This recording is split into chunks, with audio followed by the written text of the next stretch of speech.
Oke, assalamualaikum warahmatullahi wabarakatuh. Waalaikumsalam warahmatullahi wabarakatuh. Selamat datang di podcast Mandayu. Oke, perkenalkan terlebih dahulu, saya Ilham Fatih Rahman dari 10 MIPA 1 sebagai host di sini. Di sini bersama narasumber. Silahkan Ibu perkenalkan. Terima kasih. Assalamualaikum warahmatullahi wabarakatuh. Waalaikumsalam warahmatullahi wabarakatuh. Harus perkenalan nih Ilham? Harus dong. Oh iya. Perasaan Ibu udah terkenal deh. Oh masih belum Biar terkenal. di luar Dayunya tahu gitu Bu. Baik. Hai, saya Bu Ayu, guru biologi di SMA Negeri 2 Indramayu. Apalagi tuh, Bang? Oke, sudah. Terima kasih Bu Ayu. Iya. Jadi udah kenal kan kalian? Sesuai tema nih Bu, ya. Cerita masa kuliah. Boleh dong ceritain masa kuliah Ibu?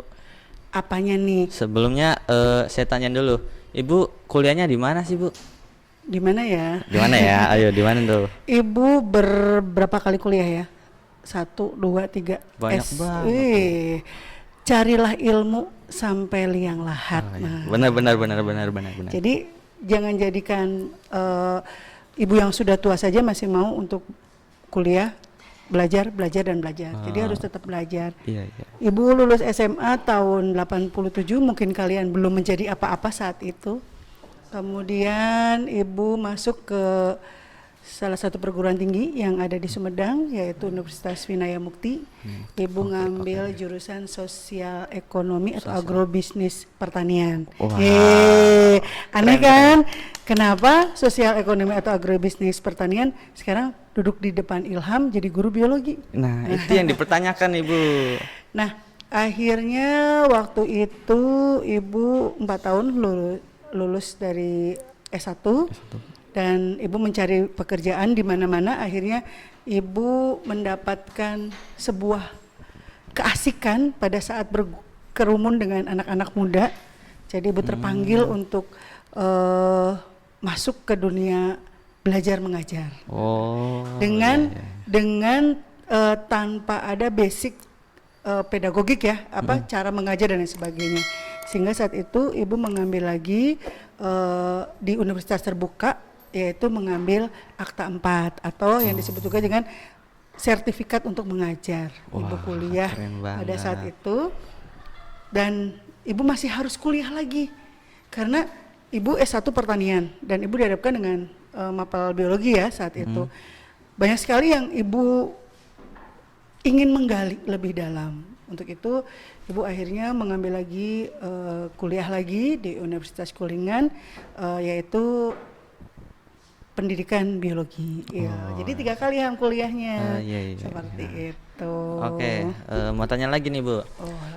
Kenapa sih Ibu ngambil jurusan itu? Atau emang ada tuntutan orang tua atau kemauan sendiri? Sebenarnya takdir kali ya. Takdir benar. Karena waktu itu Ibu itu sebetulnya cita-cita saat SMA nggak mau jadi guru. Karena Ibu tuh orang yang paling usil. Ya. Dan Ibu takutnya karma. Dan ternyata karma, setelah Ibu ngajar, Ibu ketemu sama anak-anak yang kayak Ilham. Jadi Ibu terkena karma, sekarang sedang menerima karma. Karma itu ada berarti? Karma itu ada. Iya.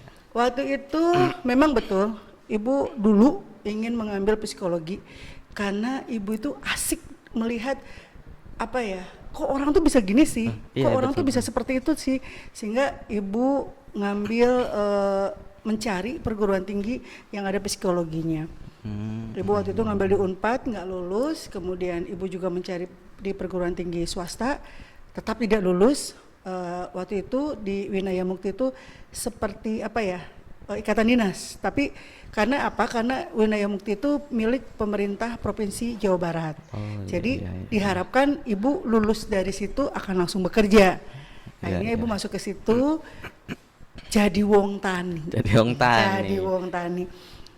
Semester 1 kok enggak deh, kayaknya bukan saya banget deh, kan seperti itu. Kemudian memang waktu itu Ibu lihat kan apa aja mata kuliah yang harus diitukan. loh kok saya harus mempelajari detail sekali tentang tumbuhan, tentang lain sebagainya. Kayaknya enggak deh. Akhirnya ada lagi satu jurusan yang disebut dengan agrobisnis. Kan ada 2 jurusan, ada agronomi dan ada agrobisnis. Agrobisnis itu lebih ke perhitungan, lebih ke nalar dan sebagainya. Makanya ibu ngambil ke agrobisnis saat itu. Dan ya asik aja sih saat itu. Dan alhamdulillah ibu kuliah on time. On time. Iya. Wah, keren banget nih, Bu Iya Ayu. dong. Oke. Oke, mau nanya lagi nih. Yang bikin ibu semangat pas masa kuliah itu apa tuh, Bu? Ibu waktu itu menjadi apa namanya? Kan keluar dari Indramayu nih ya. Keluar dari zona nyaman lah Zona ya. nyaman, iya, Dimana betul. di Indramayu kan mau makan tinggal makan, mau ganti baju tinggal ganti baju dan lain sebagainya. Ibu kesana ngekos kan. Nah, di tempat kos-kosan itu baru ibu berpikir, oh iya ya, bagaimana cara saya harus mencuci pakaian, bagaimana saya harus bisa memanage uang yang dikirimkan oleh orang tua dengan jumlah sekian harus cukup selama 1 bulan. Nah, itu menggali ibu untuk berpikir dewasa. Lebih ke sebetulnya apa ya? Jadi ibu lebih yang oh iya ya, oh gini ya yang sebenarnya kita pendewasaan diri itu yang seperti ini ya. Akhirnya bete kan kalau kita cuman kuliah balik kos, kuliah balik kos. Ibu seperti kalian saat ini. Apa tuh, Bu? Nggak pengen cepet pulang ke rumah. Tapi dulu SMA juga ibu seperti ini. Oh, sama juga? Iya sama. Tapi ibu punya apa namanya kalau lagi zaman SMA kan nggak kayak kalian pulang sore ya. Ibu pulang jam 12. Tapi ibu selalu ikut semua eskul ibu ikut. Semua berarti semua organisasi. Semua organisasi ibu ikut. PMR ikut, Pramuka ikut, Paskibra ikut, OSIS ikut. Cuman dulu belum ada sinematografi ya. Iya, betul. Pokoknya mah teater ikut, nyanyi ikut, semua ikut. Sehingga dari hari Senin sampai hari Sabtu itu tetap pulangnya sore. Tapi ada maksud. Apa maksudnya? Supaya dapat sangunya 2 kali. Nah itu kalau lagi zaman SMA. Pas zaman kuliah tetap dong panggilan yang namanya jiwa berorganisasi, kemudian jiwa untuk mengeksplor diri itu tetap ada. Tetap ada. Yang paling sangat berkesan ibu ingat saat itu, ibu kan dari Indramayu ya, Indramayu ke Sumedang, Jatinangor, itu kan semuanya Sundaisme ya. Nah betul. ada satu organisasi di tempat kuliah ibu itu namanya LISES. LISES itu lingkup seni bahasa Sunda. Di mana di dalamnya tuh belajar karawitan, belajar menyanyi Sunda, belajar pokoknya Sundaisme aja. Dan ibu dengan sangat pedenya ibu masuk ke eskul ya kalau di zaman SMA-nya eskul ya. Ibu masuk ke situ. Dan hanya ibu yang diam saja tidak berbicara. dan Ilham tahu nggak ibu disebut apa di kelompok itu? Itu si Jawa. Si Jawa. Karena yang lainnya Sunda. Dan itu yang menarik membuat ibu saya harus bisa ngomong bahasa Sunda. Dengan ya biasa lah ya di mana-mana ada. Kalau satu kita dari tempat yang berbeda masuk ke tempat yang baru itu kan. Kalau zaman kalian sekarang mah bully ya, sebenarnya nggak bully juga sih. Itu mah kalau menurut ibu itu mah memacu saya untuk lebih pokoknya kalau di sini tidak boleh ada bahasa Indonesia apalagi bahasa Jawa gitu. Wah ibu langsung macu kalau saya bahasa Sundanya apa kalau ini gitu.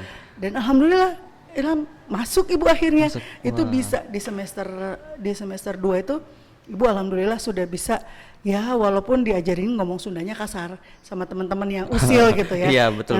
Nanti terus kata kakak kelas jangan ayo jangan itu bahasanya kasar ya. Nah yang kayak gitu yang bikin unik. Terus ada lagi kata ibu juga ibu mah ikut semua dari nyanyi dari teater sampai ke rohis pun ibu ikut. Rohis. Ya kalau di ini rohis ya kalau di SMA. Dan saat itu hanya ibu yang belum pakai kerudung. Nah, tapi tidak menjadi apa ya maksud ibu saat itu adalah saat kuliah itu adalah saat mencari jati diri. Iya betul. Jadi ya udah explore aja. Oh iya, kalau di lingkungan ini tuh seperti ini. Kalau di lingkungan ini seperti ini. Dan saya harus bisa masuk ke sini kalau saya suka itu gitu. Dan jangan a priori dulu, jangan apa-apa. Nih ya pengalaman ibu dulu kalau misalkan ngajak anak-anak, ayo sih kamu ikut lomba, langsung jawabannya enggak abu nggak mau takut. Nah itu ibu paling nggak suka sama anak-anaknya kayak gitu. istilah kasarnya belum perang udah mati. Nah, betul, Nah, betul. Ilham nggak setuju kan yang seperti itu? Enggak dong. Nah, itu tuh apa ya? Kalau menurut ibu yang kayak gitu tuh, ayo kita jalan aja dulu. Urusan menang kalah mah itu urusan Urusan kesekian. belakangan. Nah, seperti itu. Oh, iya. Iya. Tadi kan Ibu belajar bahasa Sunda tuh. Nah, itu kan Ibu belajarnya ada yang otodidak atau ada yang emang diajarin sama teman atau siapa gitu, Bu? Otodidak. Otodidak. Otodidak banget. Otodidak. Banget. Dan satu pengalaman lagi yang sampai sekarang tidak ibu lupakan ya, ada seorang teman ibu yang dia asli dari Cianjur, dimana tahu sendiri kan Ilham ya bahwa bahasa Sunda Cianjur itu bahasa yang paling ramah gitu, paling halus lah, paling halus. Iya. Nah, saat itu teman ibu itu, salah satu teman kos ibu itu dari Cianjur. Dan dia bilang sama bapaknya, "Pak, Ayu mau belajar bahasa Sunda," gitu kan. Terus ya itu tadi sama aja seperti waktu ibu masuk ke Lises. Setiap ibu ketemu sama bapaknya teman ibu itu, beliau selalu ngomong kayak gini, "Ayu, pokoknya mun sareng apa," gitu. Nanti ada translate-nya di sini ya. Lihat guys, translate di bawah. Translate di bawah ini. Ayu mun badannya upami nyari sareng apa tekeng ngangge bahasa Indonesia, kedah ngangge bahasa Sunda. Dan ibu saat itu yang nolong aja. Terus ibu ngomong kayak gini ke teman, "Bapak kamu ngomong apa sih?" Ya kayak gitu. Tapi terus beliau sayang banget ya. Setiap beliau main ke kosan atau ibu yang main ke Cianjur itu ya selalu seperti itu. Pokoknya harus bisa dan alhamdulillah gitu. Makanya ibu bisa berbahasa Sunda itu ya di zaman kuliah itu. Oh, gitu. oke. Itu kan teman tuh yang nggak bisa dilupain. Nah, ada suatu kejadian nggak yang bisa dilupain? Kalau yang tadi kan teman, ini kejadian apa gitu, Bu? Kalau organisasi yang seru banget atau yang bikin malu gitu, Bu? Ya. Apa tuh? Jadi ceritanya dulu itu ibu tuh kan seru, yang paling seru, berkesan dan nggak bisa lupa sampai sekarang. Ibu mau sidang skripsi S1 itu kan ada sidang ya, sidang skripsi. Ibu tuh orang yang paling antusias kalau untuk untuk ketemu sama dosen. Kebetulan dosen pembimbing 1 itu dari Unpad, dosen pembimbing 2 dari Unwim. Nah, dosen pembimbing 1 itu sudah memberikan lampu hijau sama ibu. "Ayo nanti kamu tanggal sekian kamu sidang," gitu kan. Waktu itu ibu sekali hari Rabu, cuma lupa tanggalnya. Nah, di H-2, di H-1 maaf, di H-1 beliau telepon, "Yuk Bapak besok harus ke Amerika, ada tugas ya." Waduh. Wah, ibu nangis semalaman itu. Langsung besok pagi setelah subuh, ibu sudah duduk di depan rumah beliau. Karena waktu itu ibu di semester akhir, kosnya udah nggak lagi di Tanjung Sari, kosnya di Bandung, dan kebetulan tempat kos ibu dengan rumahnya beliau itu ya 10 menit lah, 10 sampai 15 menit. Beliau sampai kaget, "Ada apa? Bapak nggak mau, pokoknya Ayu harus sekarang sidang. Bapak pokoknya Ayu harus sekarang sidang." Terus si bapak yang bengong, terus kata istrinya, "Udahlah Pak, kasihan." Padahal beliau itu sudah beli tiket. Waktu itu ingat sekali, udah beli tiket. Terus ya udah kalau kamu jangan nangis, sudah kamu diam gitu kan. Terus ya udah kamu tunggu Bapak di kampus. "Di mana Pak? Di Unpad apa di Unwin?" "Kamu tunggu Bapak di Unpad." Langsung lari. Itu yang namanya benar-benar perjuangan untuk mencapai masa depan. Diam sambil nangis di depan ruang dosen kan ya. "Ya Allah," sampai berdoa, "Ya Allah, saya mau hari ini sidang, saya nggak mau besok kan," gitu. Akhirnya beliau datang, kemudian, "Ayo boleh hari ini kita sidang, tetapi Bapak tidak akan nemenin kamu sampai dengan selesai." Dan itu baiknya beliau. Saya ibu itu dari kampus Unpad ke kampusnya ibu itu kan lumayan jauh ya. Itu naik mobil beliau, "Ayo kamu ikut mobil saya." Padahal kan biasanya ibu kan naik angkutan umum. Sama beliau, dan beliau masuk ke ruang sidang, beliau hanya ngomong ke dosen penguji, "Tolong titip anak saya karena saya jam 19 harus sudah nyampe di Jakarta." Itu kan keren. Saking sayangnya tuh. Saking sayangnya beliau ke saya. Dan saya terharu sekali pada saat pengumuman nilai. Itu Bu Ayu yang seperti ini tuh memang dari dulu seperti ini ya. Ibu berdiri dengan kaki ibu yang satu ke atas. Saya cekin. Terus kata dosen wali ibu, "Ayu, itu kaki." Kita ingat banget terus ya, dengan predikat alhamdulillah memuaskan. Waduh, keren banget. Oke. Sidang skripsi tuh berat nggak sih, Bu? Segala sesuatunya tergantung hati. Kalau hati kita mengatakan itu adalah ringan, ringan kok. Perjalanannya aja yang harus ganti ini, ganti ini, ganti ini, ganti ini. Tapi pada saat dilalui ya, nawa itunya. Saya harus punya deadline. Saya harus selesai di bulan ini. Ya selesai, alhamdulillah. Waduh, keren banget Bu Ayu. Iya dong, harus gitu, dan itu harus juga sama Ilham, sama teman-teman yang lain juga harus punya dasar untuk cara meraih kesuksesan itu nggak mudah. Semuanya harus semuanya harus proses dan akan indah pada waktunya. Waduh, boleh banget kata-katanya. Iya dong. Oke, tadi kan ada orang spesial. Ini orang spesialnya, Ibu punya orang spesial yang lebih dari teman nggak, Bu? Waduh, Ilham, Ibu tuh orangnya kan agamais ya, nggak boleh. Nggak boleh. Pacaran tuh nggak boleh. Ta'arufan aja. Ta'arufan aja. Enggak, Ibu nggak ada. Ibu itu lebih ke apa ya? Nggak laku kali ya. Padahal secantik ini ya. Wah, benar Bu, benar. Satu nggak laku, kedua mungkin pilihannya terlalu tinggi. Bagus. Iya, harus punya standar. Cewek itu harus punya standar. Iya, betul. Iya. Oke, balik lagi cerita yang tadi skripsi. Ibu nilai IPK-nya dapat berapa, Bu? Saat itu kalau yang S1 kecil lah. Kecil tuh karena Ibu itu ya itu tadi dari SMA 2. Dari daerah yang terus masuk ke lingkungan besar ya, yang masih malas-malasan, terus kan nggak ada yang, kalau di rumah kan ada orang tua yang hayo bangun, hayo belajar. Di sana kan enggak, bangun berangkat mandi berangkat. Ibu hanya standar IPK saat itu 2,84. Oh, oke. Enggak nyampe 3. Yang paling tinggi tuh 4 kan? 4 ya. Oh. Kalau zaman sekarang kan meraih IPK tuh kayaknya mudah banget ya. Kalau zaman Ibu tuh harus lari. Dan di Ibu itu paling tinggi saat angkatan Ibu itu 3,6. Nggak ada yang 4. Maksudnya lari tuh emang lari atau usaha yang gimana? Mengejar, usaha yang naik turun berjungkir balik seperti itu untuk mendapatkan 2,84 itu juga. Waduh. Susahnya. Oke. Itu. Ini apa namanya? Kenangan Ibu yang nggak bisa bikin Ibu lupain gitu. Kenangan, sebetulnya semua kenangan nggak akan bisa terlupakan ya. Yang namanya juga kenangan tidak akan bisa terlupakan. Intinya adalah apa ya? Jadi kalau misalkan kita kayak waktu zaman Ibu kuliah, yang tadi Ibu katakan, Ibu aktif ke sana sini, dan Ibu ingat sekali Ibu punya proyek waktu itu untuk membuat sebuah pagelaran di kampus, dan kegiatan itu sampai dengan jam 12 malam. Sudah tidak ada angkutan, Ibu dari kampus ke tempat kos jalan, padahal dari kampus ke tempat kos Ibu itu kurang lebih sekitar 5 kilo. Waduh. Ya itulah, alhamdulillah, jadi kaki Ibu bertambah indah. itu kenangan yang nggak bisa dilupain ya, sampai sekarang. Udah mah, kenapa nggak bisa dilupakan, karena proyek yang kami buat saat itu dapat pujian. Oh ya, ada satu lagi. Betul. Satu lagi, Ibu ingat sekali waktu itu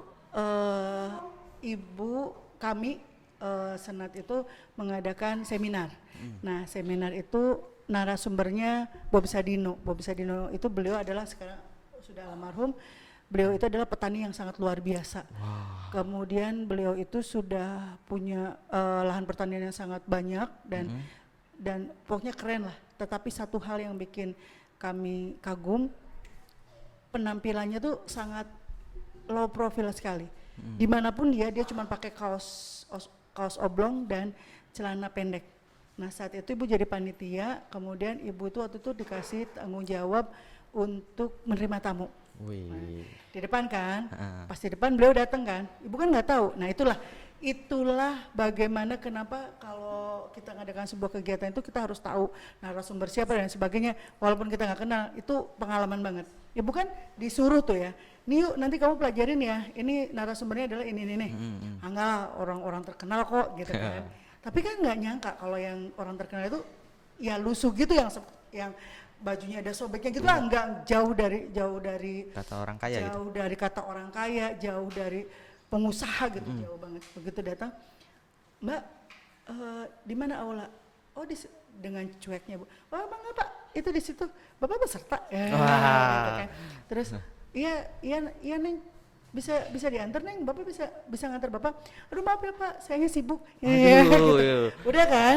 Terus akhirnya beliau jalan sendiri dan teman-teman ibu juga sama seperti ibu gitu kan. Gitu. Nah pas begitu kita brief mau acara dimulai, ketua panitia langsung negur ibu. Ibu kan saat itu masih semester 2 kalau nggak salah. Oh iya. Ayo kamu dipilih menjadi penerima tamu itu karena saya pikir bahasa kamu itu lugas dan bagus untuk ke orang lain. Kenapa kamu nggak sopan? Gitu. Kenapa orang saya sopan kok? Emang siapa yang nggak sopan? Maksudnya dekan datang saya antar, teman-teman dari perguruan tinggi lain datang saya antar. Ya Cina, kalau yang kayak gitu kamu terbaik, sama narasumber kamu malah kayak gitu. Kaget tuh Bu. Terus, emang iya? Emang kan Pak Bobnya belum datang. Lah, itu Pak Bob yang pakai kaos putih. Wah, jadi kubrak malu ya. Itu malu sekali langsung. Ibu nyamperin terus ibu langsung minta maaf. Bapak punten, saya nggak tahu kalau Bapak. Iya, itu semua terjadi. Hampir setiap saya mengisi sebagai narasumber di perguruan tinggi, saya selalu digitukan sama mahasiswa. Seperti itu. Oke. Cerita masa kuliah. Nah, sekarang cerita di Semandayu nih, Bu. Kata orang-orang, bener nggak sih, Bu? Ibu tuh guru yang paling galak di Semandayu. Benar. Kenapa tuh bisa galak? Ibu senang jadi orang galak. Ibu senang jadi orang galak. Bukan galak sebetulnya. Ya Allah, kecantikan seperti ini masa sih harus. Jadi ibu bukan galak.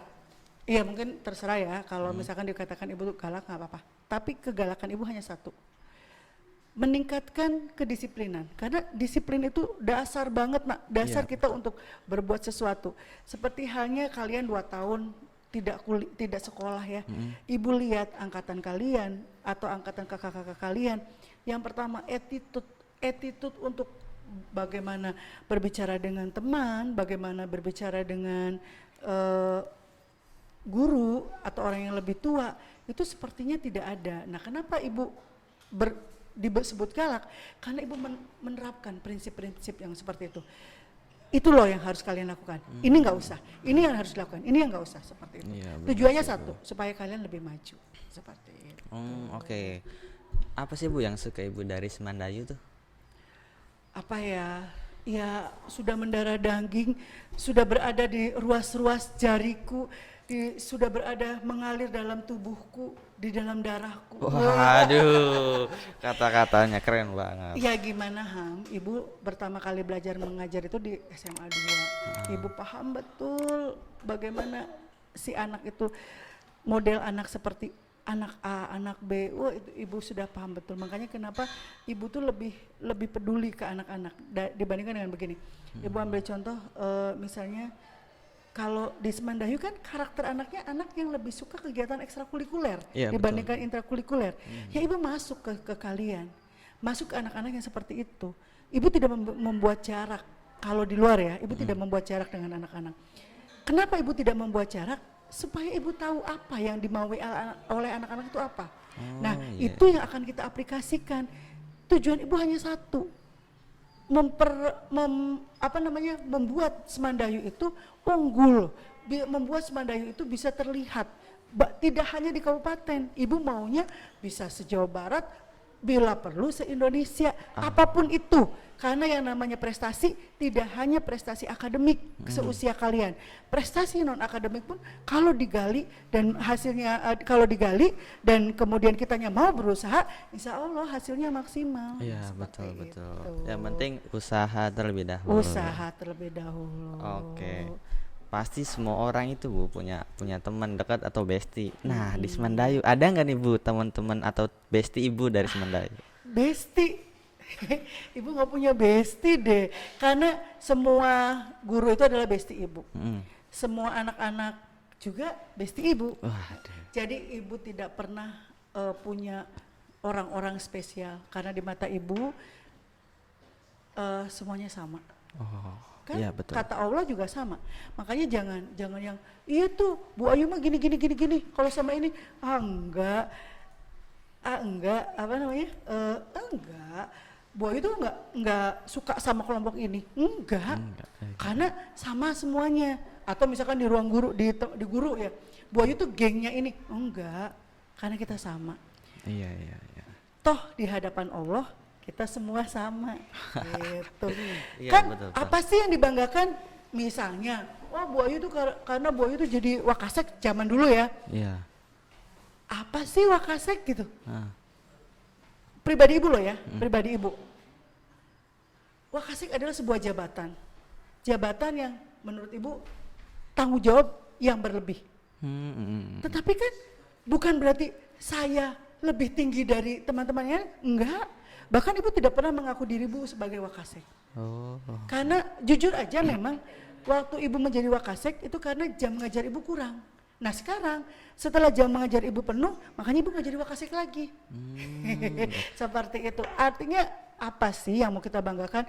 Saya jadi Wakasek tapi nggak bisa kerja, ngapain? Lebih baik saya jadi guru tapi saya bisa berprestasi, bisa bisa deket sama anak-anak, bisa kerja dengan enjoy. Kamu tahu setelah ibu tidak jadi Wakasek, Apa? berat badan ibu bertambah 10 kg atau 20. Artinya bahagia ya, Bu? Memang kebahagiaan itu dari hati ya. Jangan tertawa ya, hai kalian. Karena apa ya, beban saya, ibu, kalau sudah dikasih tugas, kalian aja yang minta ibu, coba kan janjinya jam 4. Tapi sekarang sudah lebih juga oke aja, karena gini, kalau prinsip ibu, pada saat ada orang meminta tolong, sudah pasti saya bahagia, bangga. Betul. Berarti saya masih diperlukan. Tapi kalau misalkan saya nggak dimintain tolong, nggak dimintain apa, berarti kan saya nggak dibutuhkan. Ya udah aja. Nah itu sekarang lebih ke yang seperti itu, nikmatin hidup. Enak banget tahu, sibuk pada suatu urusan dan nggak ngurusin urusan orang lain. Aduh, nikmat banget ya seperti itu. Itu curhat. Itu judulnya curhat. Seperti itu ya. Oh, Dan, dan ibu berharap juga kalian, apalagi Ilham baru kelas 10 dan yang ini semuanya masih kelas 10 dan itu satu prinsipnya. Pada saat kita mau maju, kita jangan takut. Apapun, kalau kita benar, maka kita harus selalu maju. Wah, siap.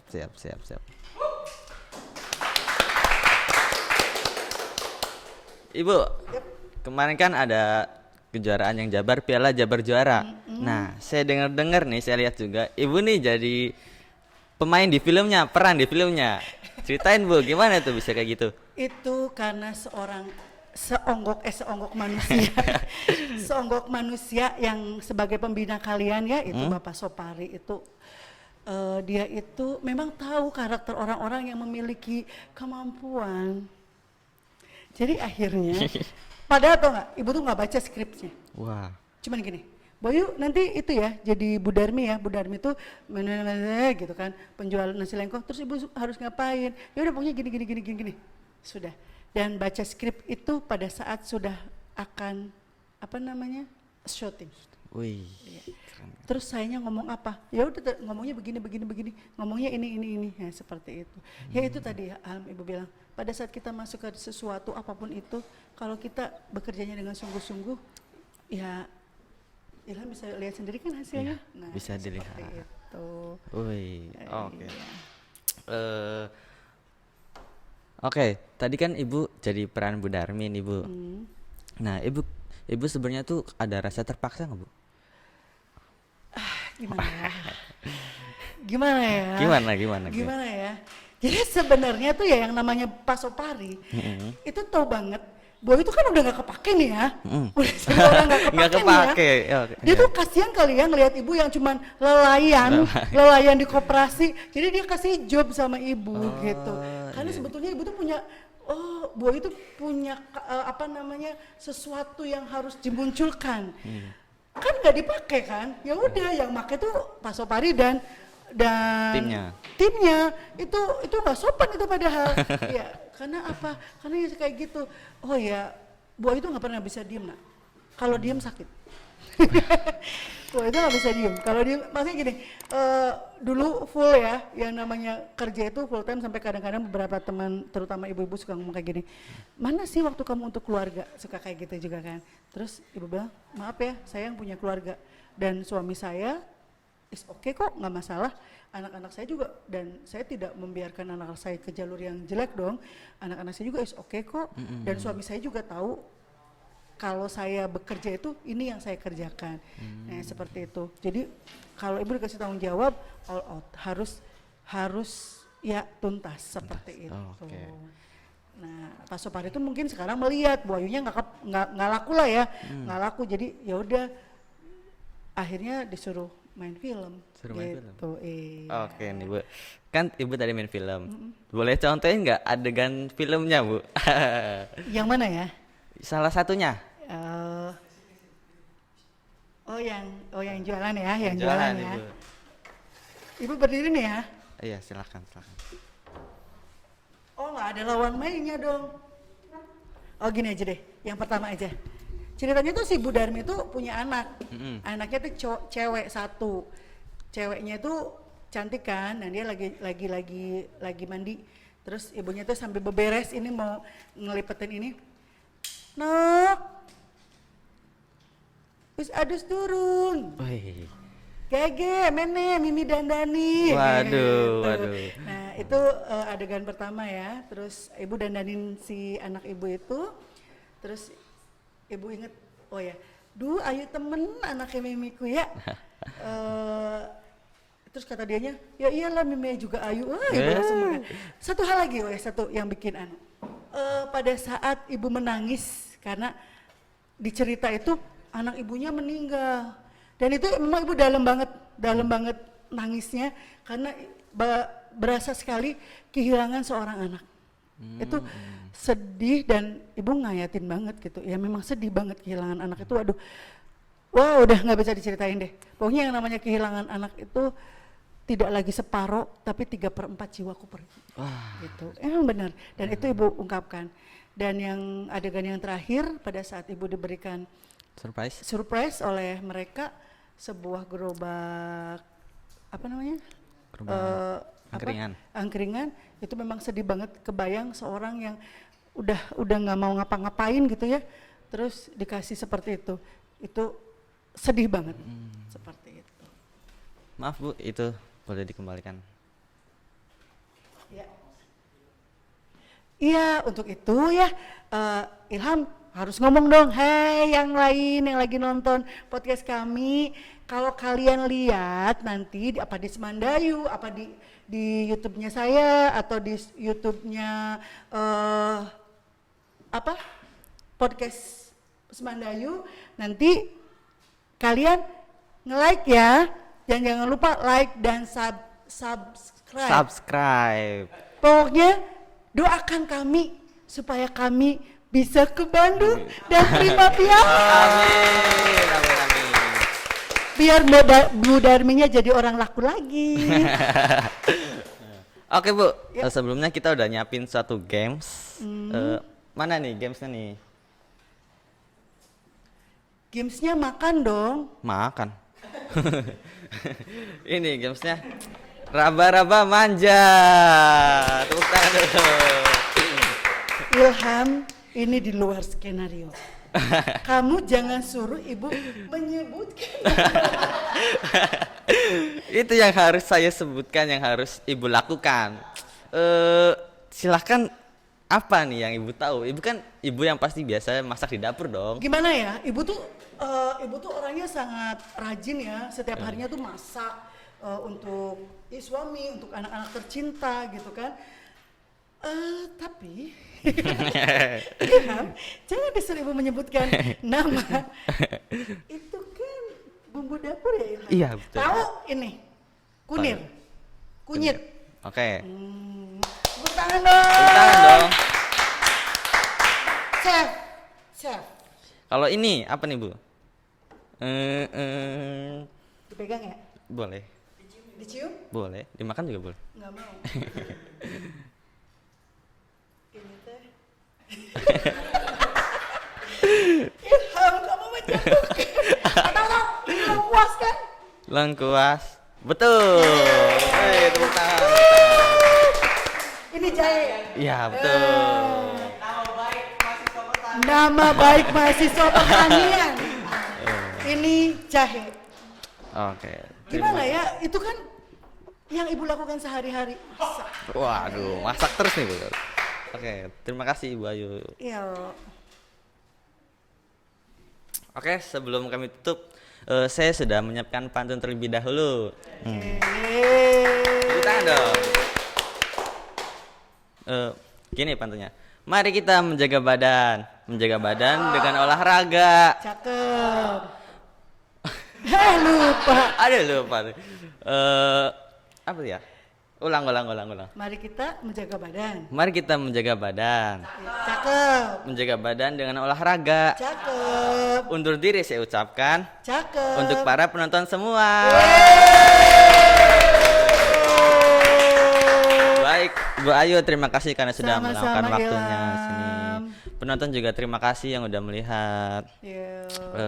Baik, sekian dari kami. Wassalamualaikum warahmatullahi wabarakatuh. Waalaikumsalam warahmatullahi